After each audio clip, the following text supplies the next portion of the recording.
Shop, I'm getting started on the Gibson SG 1972 Fretless Wonder. It appears that it has the original pickups in it. I haven't pulled them out yet. I'll wait to pull the strings off. But what I'm tackling first here are the controls. As you can see on the output jack, there is a lock washer on there. We're going to hit all of the controls with some contact cleaner and sand the contacts on the pickup switch. Just kind of getting started brushing up on things and getting her clean. As you can see, this thing is a disaster.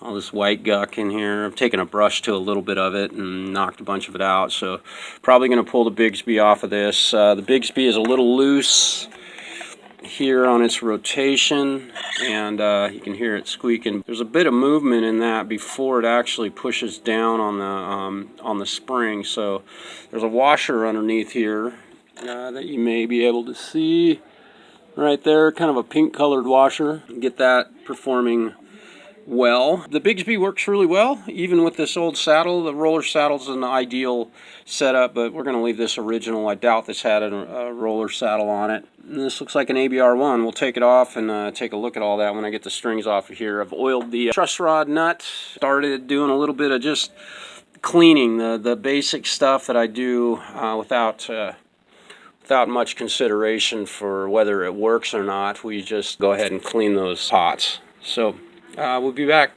A big priority for this Gibson SG is to clean this thing up. The guy that owns this guitar is a very, very clean person. I've done some work on other guitars for him. So in order to really get this thing a deep cleaning, we're having to pull the pickups out of the guitar, and as you can see, they're the original Gibson patented. They have an actual patent number. There's a lot of this I don't know, this powder, pick powder or whatever. I'm going to go ahead and clean all that off of here, and you can see under the pick guard, I'm going to wipe some of this away so you can see what that finish looks like where it's been protected by that pick guard. Still dirty, awful dirty. I'd like to get that light out of there. So there's the wood, beautiful mahogany body. Lots of white dust and guck underneath this. This is the condition it was in when he bought it, and I think it even has the strings that were on it when he bought it. I'm going to get all this white guck cleaned up and polished up. Not going to remove a ton of the scratching and stuff on it. We're just going to make it shiny and as best we can. A little bit of dust inside the pickup cavities, probably from when the guitar was manufactured. Probably vacuum some of that out of there. Just don't want that getting on the finish. And you can see where they've drilled this hole and plowed the drill bit into the neck pocket. Kind of cool. Look at that. So you can see some of the original construction methods they used to build this thing. The electronics are all cleaned. We have an insulated cavity here, which is grounded apparently. So the electronics work fine. So again, we're going to just do a real careful cleanup on this thing, one little part at a time, and we'll get the top of this looking beautiful again. Hang in there.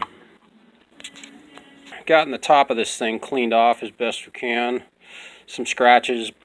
Finish is now really polished. Time to clean off this pick guard. You can see the original fingernail pokers on this guitar. We're going to leave those all where they are, so we'll know where 0 and 11 go. Chapter 11. Yeah, it's looking good. Looking real good. Started to clean up the Bigsby on this guitar, and I still have a bit to work to do on that. We'll take some Neverdull to the metal and polish that up. So we'll get this pick guard all cleaned up, and we'll be ready to move on to the next part of this process. Here we are back with the SG reassembled pretty much. Have all the hardware put back on the body of the guitar. Polished it to a nice shine where it can shine. Notice there's a couple of spots on the finish. Unsure if that's a cigarette burn or it got hot. I don't know what's happened here. Maybe a chemical got spilled on the guitar. It is what it is. I can't remove that. No way to clarify that. Have the posts reset, so it's looking good. All the metal polished. Fretboard's cleaned and the frets are polished up to 2000 grit. I decided to not do a fret crown on this. I'm going to leave it. They're in pretty good shape. There's not excessive wear, anything like that on these frets, so we're going to go ahead and rebuild the nut at this point. Yeah, and I'm going to go ahead and drop some oil on this fretboard right now. Let's see, where's my oil? There it is. Oh, look at that. I'm going to go ahead and put some oil on here. We'll get that under the lights. That's linseed. Oh boy, look at that. Yeah, we'll wipe that in. Watch this wood come blazing back to life. I used way too much oil in that pass. Kind of hard to control and shoot film at the same time. Yeah, look at that wood. Remember how light that was? And lifeless it looked. This linseed oil takes a day or two for it to really cure up. Locks out all the bad stuff. Keeps the good stuff in. Makes the wood look and last a very long time. Look good and last. I don't know when the last time this neck would have been oiled. I'm guessing it's been quite some time. But you can see how after dropping the linseed oil on there, how great that looks. We'll go ahead and knock the linseed oil off of the frets and get the full shine of these polished frets. Ton of elbow grease goes into setting one of these up and cleaning one. As you can see, a lot of wiping, and this is only this isn't even scratching the surface. I have been wiping on this guitar. It's about 3:30 in the afternoon, and I started cleaning on this morning at about 10 o'clock. And I've spent the entire time cleaning. Here's the control panel. Remember what that looked like.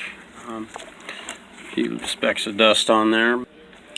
Everything's back in excellent shape. The knobs are all cleaned. The Bigsby shined. Frets, the pickups are all shined up and polished. There it is. Pretty cool guitar. You can see the splintering here on the fretboard where the headstock was broken. Kind of interesting to see that folded. This is actually I believe a cardboard type that Gibson used on their Les Pauls. A lot of people think it's plastic or something, but actually it's not. It's a type of cardboard. It's the same type of cardboard that Fender used as their neck shims at the factory when they built guitars. They don't shim Gibson guitar necks. It's kind of impossible. Time to build a nut. Get this thing back in playing. I'm hoping to have it nut built in the next 2 hours, notched and installed. It's going to take a little bit of time. Just share with you here. This nut is cracked.